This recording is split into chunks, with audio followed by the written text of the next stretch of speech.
How does visiting a house work? Visiting a house. Hello. My chapter doesn't have houses, brothel laws. But this year I'm going back to my hometown that does have a chapter with a house. If I wanted to visit, what's the procedure for that? I don't want to barge in, but I'd love to see what it's like. Well, you can contact their president via email. You should be able to look it up in your org directory or on their website, or even via their socials like Instagram and all that good stuff. Let them know you'd love to see the house and organize a time. I did this a couple times in college when I traveled to other campuses. I called ahead, no email in those days, and I was always made to feel welcome. I'm an advisor and I have visited other houses. I usually look at the chapter's website to see if there's an email for the president. I cross-reference any person with the organization's directory to make sure that the person is still an active member. I email and ask if I would be able to get a tour. During the academic year, usually an active collegiate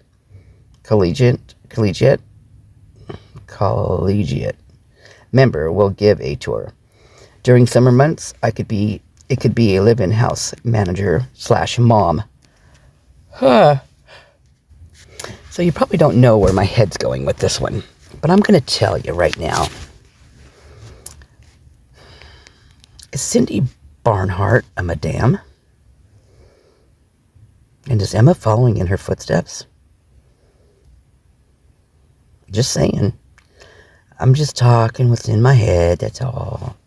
Pure speculation, none of it's fact. Just connecting the dots. Pop, pop, pop, pop, pop. Popping the dot. Popping the bubbles. Oh my goodness. Do you guys know that they have a show out there that's called Friends and Neighbors? And it's like a road rules, or like where they threw years ago where they threw all those people in one house, all these different types of people in one house, and then like road rules did it too, and then they had to live there and get along and all that stuff. Well, they have that. That's what Friends and Neighbors is, but it's for fraternities and sororities. So they have a house, and then they take all different chapters and they throw them into this house, and they all have to get along. Anyway, look it up. It's a show. It's an actual show. And one of the guys that made it to the yacht, and the caption read, I believe it was high stakes, high rewards, something like that. And shows him on a boat, a yacht, on November 14th, 2022. Well, one of the guys that is on that particular yacht is friends with Jake Alt, who is the lead EcoShield guy out of University of Idaho, him and his brother. And anyway, one of the guys that he's affiliated with is on that boat, kicking up his heels, literally. They're all on their backs and their feet are up in the air. Feetsies are up in the air. Yeah, they're celebrating.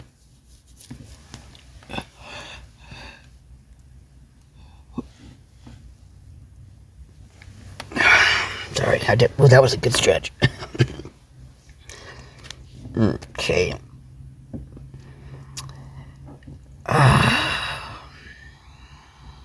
Wow. Did I just dive down head first into the biggest rabbit hole of all? You guys can start calling me Alice. No thanks, I've never really liked that name. I'll stick with what I got. Okay. Now we've got this person. For your information, brothel laws are a myth. LOL. Right, I'd love to see that enforced. The original princess. Oh my God. I imagine they have a historical impact. Maybe they would be even enforced. Maybe they would have been enforced 40 to 50 years ago when buying a house would have been financially viable. But then by the 80s, 90s to now, it's just a financial impossibility. UCSD comes to mind for why there's just no way they could have a house now. So, are they meaning brothel laws as in all different chapters in one house? I'm taking it a totally different way. And the way I'm taking it is what you guys know when I'm taking it. Okay. This is, in this day and age, I mean, okay, OnlyFans started really blew up during COVID. And OnlyFans, just like I wrote on that one video, my first video, not my first one, the one about the, well, OnlyFans on steroids is what I called it, which is also interesting because I do believe some of them are on steroids, in my opinion. So OnlyFans on steroids is just appropriate, totally appropriate for what I'm saying. Yeah. I don't know. This is blowing my mind. Brothel laws are a myth. Well, hello, I'd love to see that enforced. I'm probably had to take a little break and get warm. I imagine there is a historical impact. Maybe they would have been enforced 40 to 50 years ago when buying a house would have been financially viable. But then by the 80s, 90s to now, it's just a financial impossibility. UCSD comes to mind for why there's no way they could have a house now. So that makes me think that's why the house came down. Well, first of all,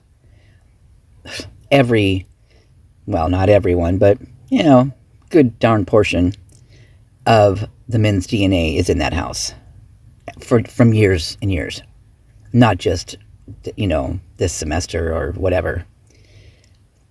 Or that, whatever, these years. It's definitely got some serious DNA in there.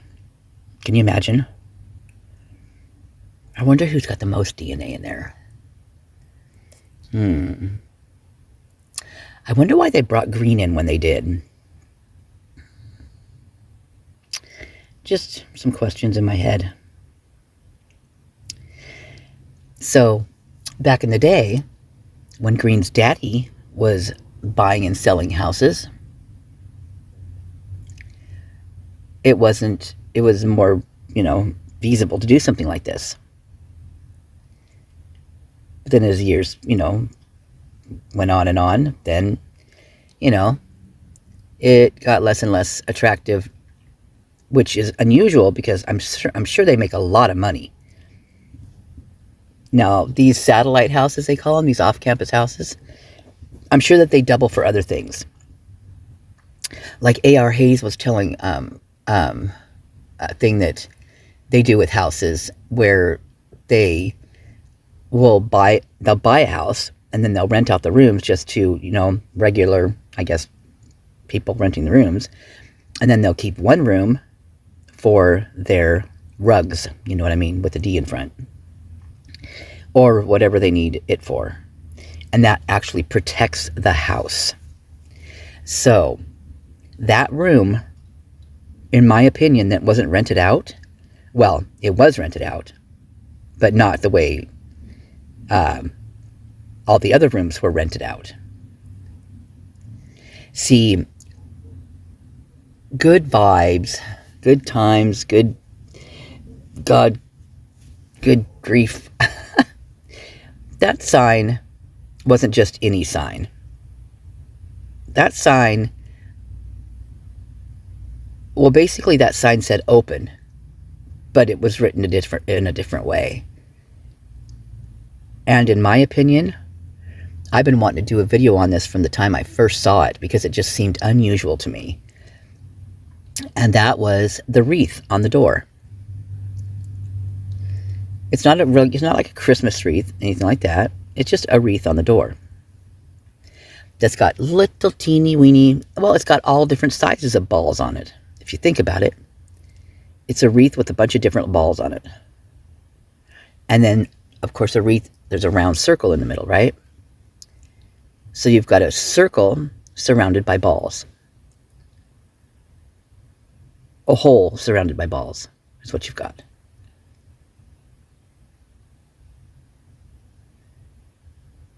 I am not laughing inside. This is making me sick to my stomach. Because this is happening not just here, this is happening everywhere. Hey, moms and dads, guess what? They are selling your kids. Yeah. And guess who's having them? Anybody who wants them. Quite possibly even the president. And the professors. And, I don't know, the grandpas in town, I don't know. But here's the thing. This has been going on for a while. Because University of Idaho covered Katie Bonet's story up big time. They did not protect her at all. And one of the professors shot and killed her. And then he killed himself.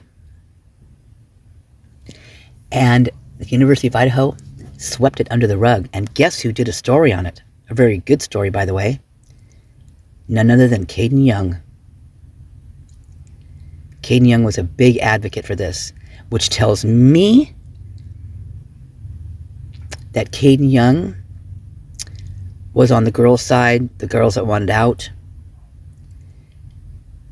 Some of them got out, other ones didn't. Other ones ended up perished.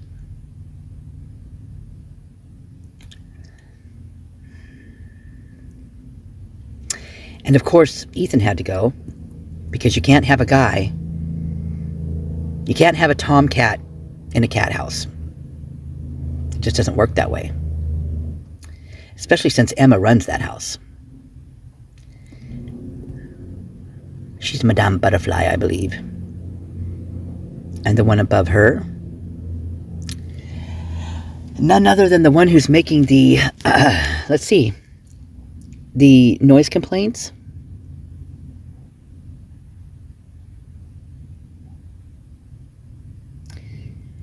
That would be Lake Campbell's stepmother.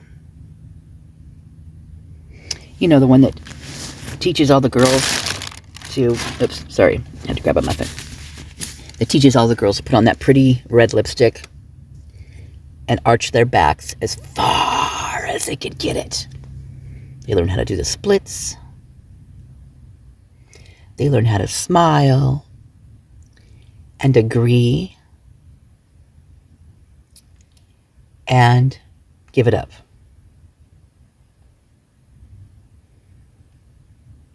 She works for the University of Idaho, you know.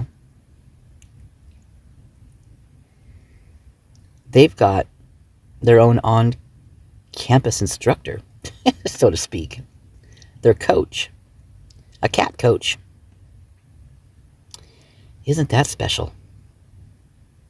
I wonder what Joe Vito really did over there.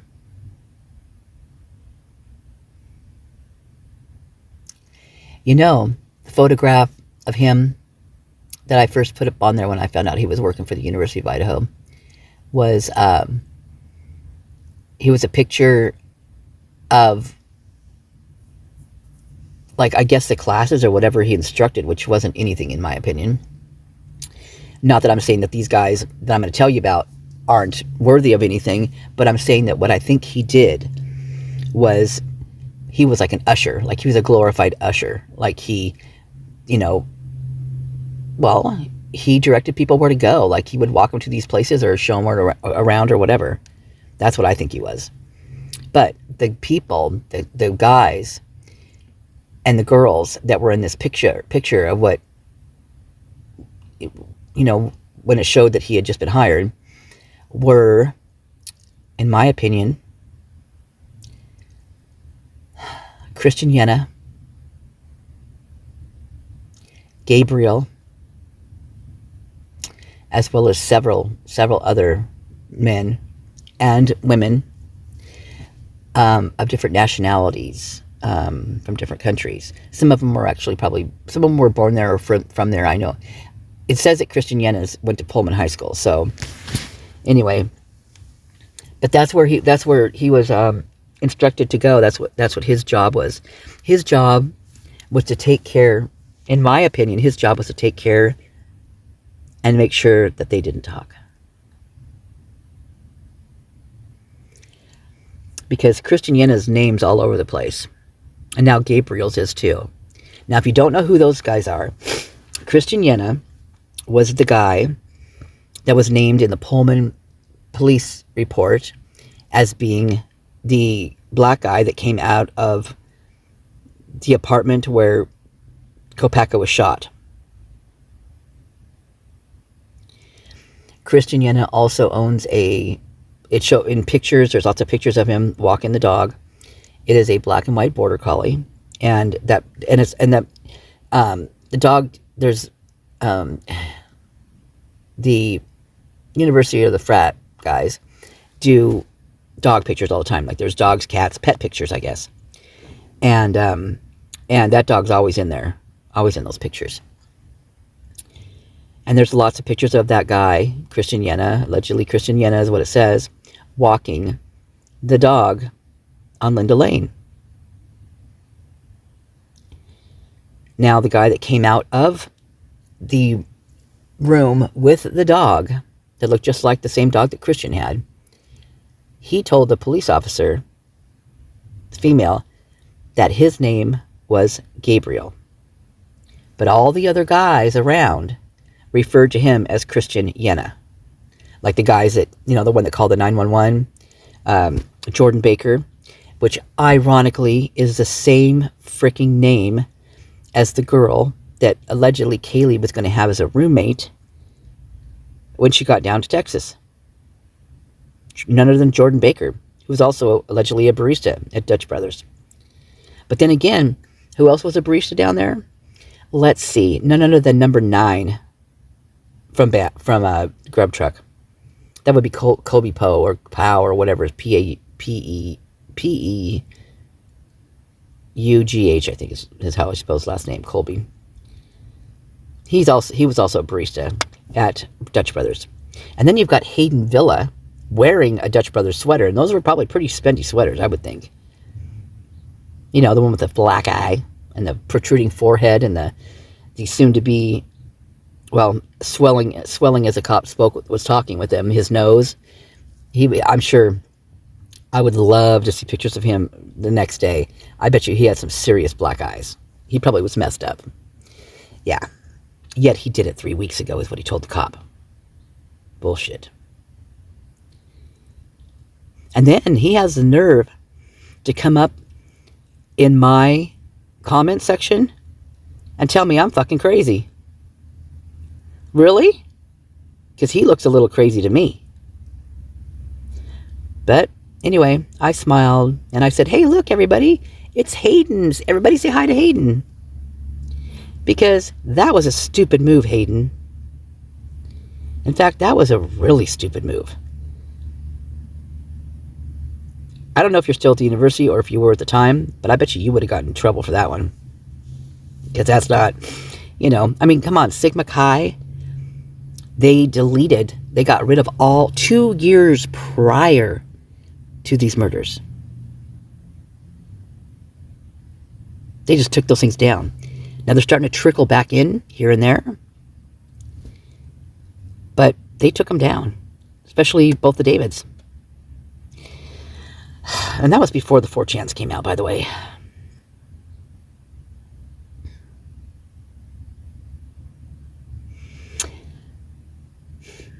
This is a big old fucking can of worms, man. This is the hugest can of worms I ever saw. This reminds me of a show I watched many, many, many, many years ago. It was set in the outback in Australia there. And the caption was something like, hunting for the something island giant worms or something like that. And I was like, giant worms? How big can they be, right? Oh my God. Holy shit, these things were huge. So they had like an Aboriginal guy out there, and he had a big stick, like a big walking stick. And then you had like the guy who was doing like the filming and the narrating and stuff. And then another guy who translated. And so this Aboriginal guy was walking around and he was tapping on the ground in certain spots, and then he'd get down and put his ear to the ground, and then he'd get back up and tap, tap, tap. Well, one of those taps brought something up, and it was the hugest freaking worm. It was bigger than any snake I'd ever seen. I mean, it was bigger than any freaking literally movie snake. I mean, when he pulled it out of the ground, he had both hands around it, and he pulled it out really slow so that it didn't break the sections, because worms have sections. I was mesmerized. I could not stop watching that, even though it was the grossest thing I ever saw. Well, not probably ever, but pretty close. And this is what this can of worms is. This is a giant can of whatever island that was. They're giant worms. This is a giant can of worms. Hugely giant.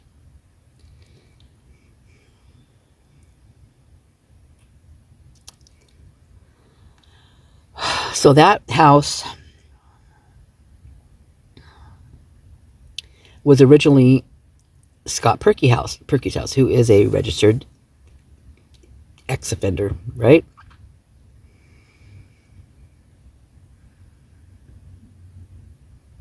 And then he went into business with Dan Esty from Colorado, who bought it.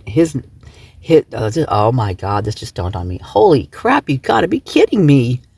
Oh my God. Oh my God. Holy shit. No way. This can't be true.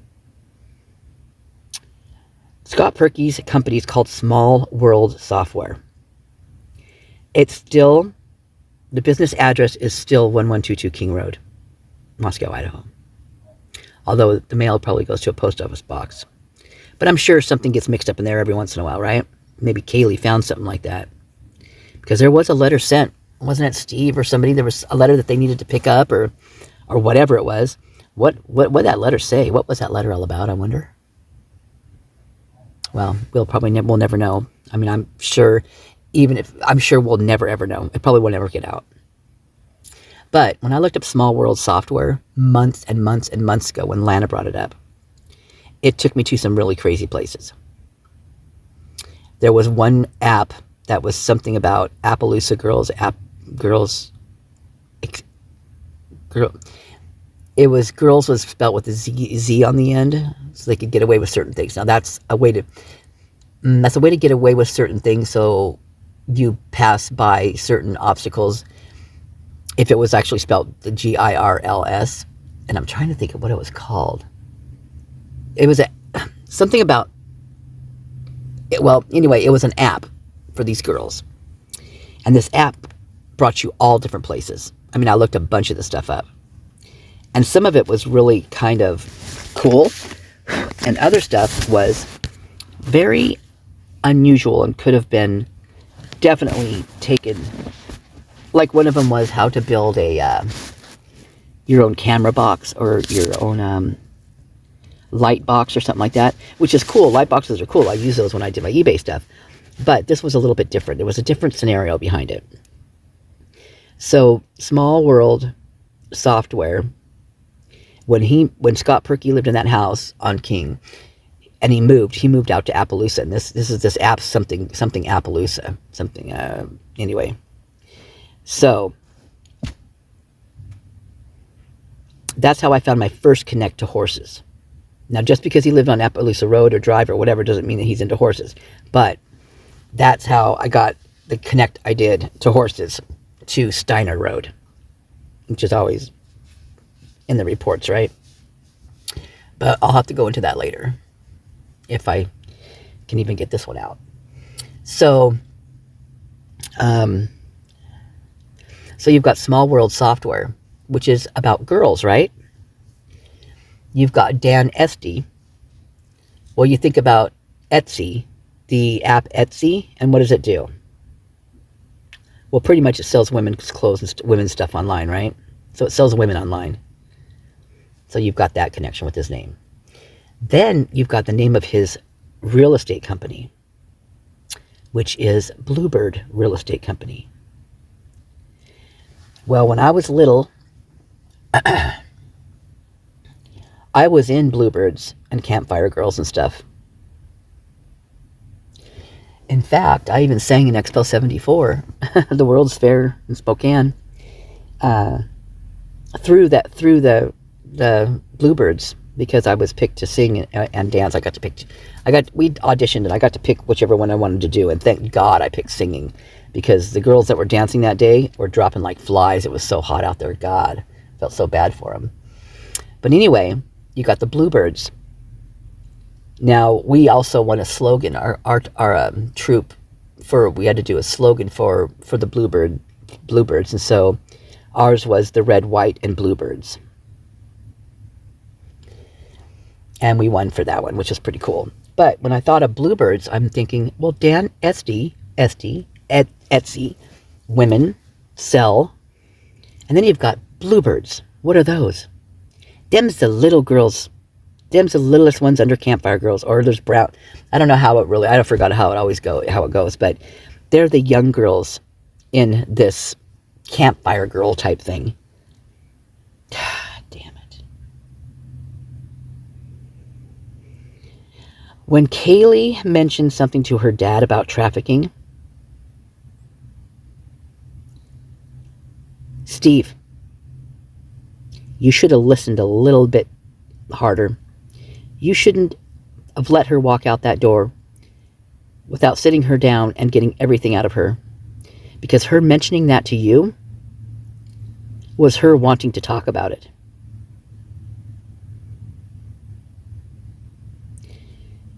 It was her wanting to talk about it, period. That's it.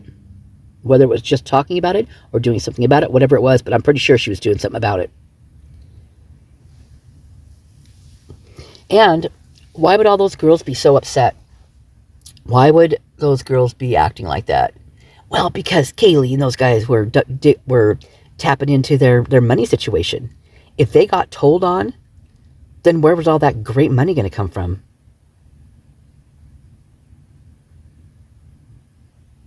Or maybe their daddies wouldn't approve. And I'm talking their biological daddies. Don't want their little girls to do that. Or they don't want their little girls to know that they're hooking up with other girls on the campus. I mean, it could be any and all or none. But it's looking a little like the any and all.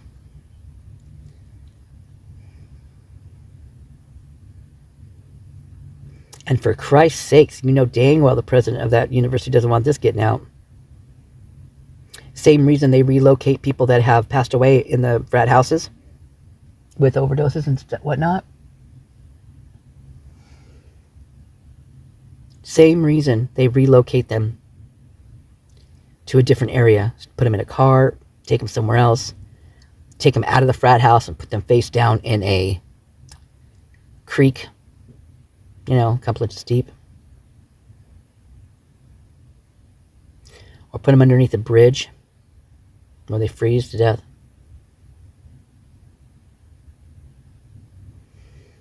Same reason they couldn't let Kaylee leave. Because then Kaylee wouldn't be surrounded by that code of silence. Just like the people left alive in that house were. Their code of silence. Think about it. Think about why that call didn't come in.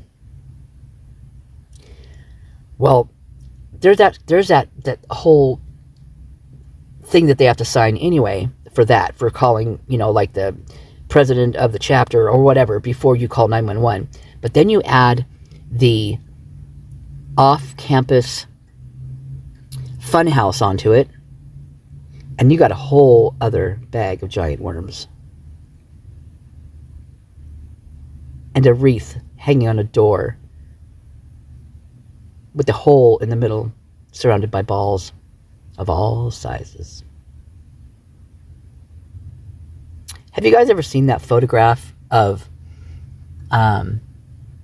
it's unbelievable, of the morning of the murders, and it's taken, the photo's taken from like somewhere, it's kind of in between Taylor and the Queen Road. So maybe someone was standing on the hill down there and took the photograph. This picture was every damn cop in that town and all their cars at the King House. And they were all over that property. Everywhere. What do you think they were doing? Well, I'll tell you what they weren't doing. They weren't walking the grid, because usually that's just one person that walks the grid.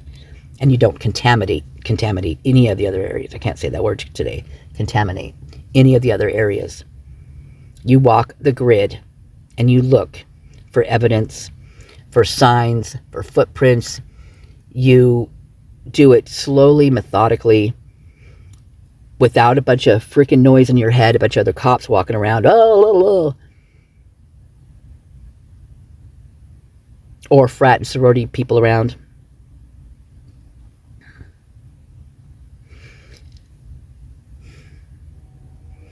You don't have a peanut gallery or an entourage when you're doing something like that. Because you need to concentrate. You need to have focus. You need to be aware of your surroundings without a bunch of other people trampling all over it. And tainting evidence. That's what they did. Not only did they, in my opinion, pure speculation, not only did they do that, but they also collected evidence. You don't think they had all bags in their hands and they weren't collecting shit up as they were walking around? Getting rid of evidence? Because they had to get rid of evidence. I mean, we already know the cops, us people across the street at the time of what I think the murders happened.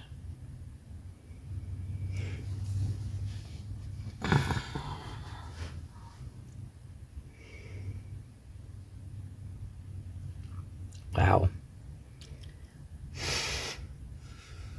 Do you think this is probably the closest any university has ever come to being found out about something like this? Because this is about as close as it gets, and I've never heard of anything quite like this one. I'm just wondering. Oh my gosh, I'm sitting in my car looking at the neighbor's hedge, and he's got like a little fence, small squared rectangular fence that goes across, but little metal, so they're maybe like 2 inches across and maybe 4 inches long, and there's all these little squares. Well, is it Pikachu? There's a little, it looks like so the hedge is coming kind of through some of those pieces of metal, right? Those squares. And on the other side, of course, there's leaves that have fallen, and there's a magnolia tree over here. So there's that, that is, fallen. Yes, the other day we had a windstorm, so kind of like, a bunch of blossoms and stuff fell. So on the other side, like kind of shoved down into where this the hedge is, it looks like a little Ewok with bat ears peeking up out of it. It's so cute. It's got big old eyeballs. I mean, it literally looks just like a little Ewok with bat ears. It's so cute. Anyway, back to the story. Oh my God, what a story, huh? Wow. This was going to be a quick video, and this is like 34 minutes long. So I'm going to finish reading the rest of this. You can come to your own conclusions. Zoning regulations, commonly referred to as brothel laws, are very much real, though, which is what I meant. But you're right, they are technically myths. I should have made that clearer. Well, I went to a small Midwestern university, ended up being involved in student government. This university and this town hate each other, and the town absolutely enforces the law. The attorneys that advised some of the organizations told us that just like a town can have liquor laws, they can regulate housing. Sure, a huge legal battle would probably get the law changed, but someone has to come up with all that money and time. And ultimately, most of the NPD organizations were fine with not having to deal with property management. And So for sure, not a myth. Just probably wouldn't hold up to legal counts, to a legal challenge. Well, housing laws are one thing, the brothel law is another, and it is a myth. Bullshit. Well, yeah, I guess, yeah, it would be, because they can get around it, right? So, do they also ban fraternity houses? If they dared sue a sorority under the brothel laws, I am sure the ACLU Public Council and one of the many other nonprofits would happily take that slam dunk case to court, hands down. On one game day, I remember some DZs from the visiting school came to our front door and asked to use the bathroom. And we just let them in. We just let them. They did our handshake. Wow, did their homework. They did our handshake and showed their game day pins as proof. LOL. Okay, now this is getting me too. In fact, oh my God. What the heck? You got, oh my God, oh my God, oh my God. So the pictures of like Kendra on here that's coming up, and she's posing with Maddie, and it's like, our favorite day is game day. And all of them dress up, do these things for game day, all the girls, right? Is this a day that a lot of this stuff happens on? You know, the give it up to the boys type thing. This is what this sounds like to me. Most chapters, man. So, yeah, so they did our handshake and showed their game day pins as proof. Most chapters welcome members from our other schools and are happy to show you around. We did this on road trips and reciprocated for visiting sisters. Way back then, chapters would plan a weekend getaway to another campus for pledges. We are talking 80s, 90s, and they'd crash on the floor. Since I went to a party school, we usually ended up hosting a couple times a year. Opening the doors to the cat box. The cat house. Did you go to school in Chicago? We had the same thing. I'd either contact the sorority via email from their website or on Instagram. Most of the time, someone is happy to accommodate and show you around. Or, you know, get a little free time standing up instead of being on their back, maybe. I don't know. Never know. Pure speculation. All my opinion. Come up with your own conclusions, please. There'll be more. Yeah. Have a great day, everyone. Love ya. Thanks for listening. Please be kind in chat. Please be kind in chat. This isn't my fault. This isn't anybody else's fault except for that university and what they're letting go down in that universities, in the universities. This isn't my fault for coming up with this or reading this. Not mine at all. Please don't come at me or anybody else in the chat or the comment section. Thanks. I appreciate that.